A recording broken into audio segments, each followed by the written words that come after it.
సంక్రాంతి బరిలో నిలిచి భారీ విజయాన్ని అందుకున్న చిత్రం హనుమాన్. ఈ సినిమా జనవరి 12న ప్రపంచ వ్యాప్తంగా గ్రాండ్గా విడుదలైన సంగతి తెలిసింది. Young director Prasanth Varma, young hero Teja Sajja కాంబినేషన్లో ఈ సినిమా తెరకెక్కింది. ఈ సినిమాలో వరలక్ష్మి, శరత్ కుమార్, సముద్రఖని కీలక పాత్రలో నటించారు. అలానే అమృత అయ్యర్ ఈ సినిమాలో తేజకు జోడీగా నటించింది. ఇక ఈ సినిమా ప్రీమియర్ షోస్ నుంచి పాజిటివ్ రెస్పాన్స్ అందుకొని కలెక్షన్స్ సైతం భారీగానే రాబడుతోంది. ఈ సినిమా కథ, కథనం, విజువల్స్, నటీనటుల యాక్టింగ్, బ్యాక్గ్రౌండ్ మ్యూజిక్ ఇలా అన్ని ప్రేక్షకులను ఆకట్టుకుంటున్నాయి. ఇక ఈ సినిమాలో వచ్చే విభీషణుడి క్యారెక్టర్ సినిమాను మరో స్థాయిలో నిలబెట్టింది. హీరోను బ్యాక్గ్రౌండ్లో డ్రైవ్ చేస్తూ విభీషణుడు కనిపిస్తాడు. అయితే ప్రశాంత్ వర్మ ఆ క్యారెక్టర్ను డిజైన్ చేయడం పట్ల అందరూ ప్రశంసలు కురిపిస్తున్నారు. అయితే ఇక్కడ కొన్ని సందేహాలు కూడా వ్యక్తమవుతున్నాయి. పురాణాల్లో ఉన్న విభీషణుడు నేటి కాలంలో కూడా బతికే ఉన్నాడా అనే అనుమానం చాలా మందిలో వ్యక్తమవుతోంది. మరి అసలు నిజమేమిటో ఇప్పుడు తెలుసుకుందాం.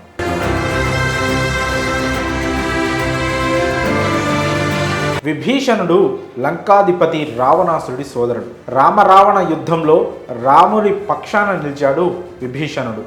అంతేకాక రాముడు రావణాసురుని అంతమొందించడంలో విభీషణుడిదే కీలక పాత్ర.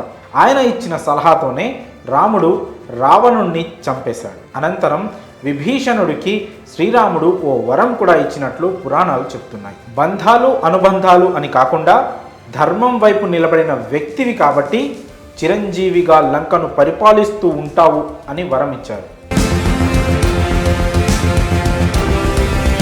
ఇక రాముడి వరంతో విభీషణుడు లంకను పరిపాలిస్తుంటాడు.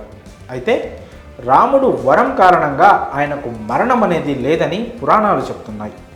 యుగాలు మారినా ఆయన చిరంజీవిగానే ఉంటాడని శాస్త్రాలు కూడా చెప్తున్నాయి.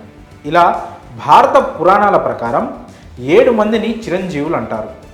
అశ్వత్థామ, బలి, హనుమంతుడు, విభీషణుడు, కృపుడు, పరశురాముడు, వ్యాసుడు. ఈ 7గురిని సప్త చిరంజీవులు అని పిలుస్తారు. చిరంజీవులు అంటే మరణం లేనివారు అనే విషయం మనకు తెలిసిందే. అంటే వీరు ఏ కాలంలో అయినా బతికే ఉంటారు. ఇక ప్రశాంత్ వర్మ పురాణాల్లోని చిరంజీవి అనే అంశాన్ని పట్టుకున్నాడు. ఈ క్రమంలోనే హనుమాన్ సినిమాకు ఏ పాత్ర అయితే స్కోప్ ఉందో దానిని తీసుకున్నాడు. ఈ క్రమంలోనే హీరోను డ్రైవ్ చేసే వ్యక్తిగా విభీషణుడిని ప్రశాంత్ వర్మ చూపించాడు. చిరంజీవిల్లో విభీషణుడు ఒకరు కాబట్టి హనుమాన్ సినిమాలో ప్రశాంత్ వర్మ ఆ క్యారెక్టర్ను ఇన్వాల్వ్ చేశాడు. అంతేకాక తన చరిత్రను చెబుతూ హీరోకు మద్దతుగా విభీషణుడు నిలబడిన విధానాన్ని డైరెక్టర్ చాలా బలంగా చూపించాడు. చిరంజీవులు ఏ కాలంలోనైనా ఉంటారని పురాణాలు చెప్తున్న ప్రధాన అంశంతో హనుమాన్ సినిమాలో విభీషణుడిని ప్రశాంత్ వర్మ తీసుకొచ్చాడు. అంతేకాక ఈ క్యారెక్టర్ అద్భుతంగా తెరకెక్కించడంలో ప్రశాంత్ వర్మ సూపర్ సక్సెస్ అయ్యాడు. ఈ సినిమాలో విభీషణుడి పాత్రలో సముద్రఖనిని అద్భుతంగా నటించారు. ఓ సన్నివేశంలో ఆయన చెప్పే డైలాగ్స్ కార్తికేయ 2లో అనుపమ ఖేర్ను గుర్తు చేశాయి. అలా మొత్తంగా భారత ఇతిహాసాల ప్రకారం 7 మంది చిరంజీవులు ఉన్నారు.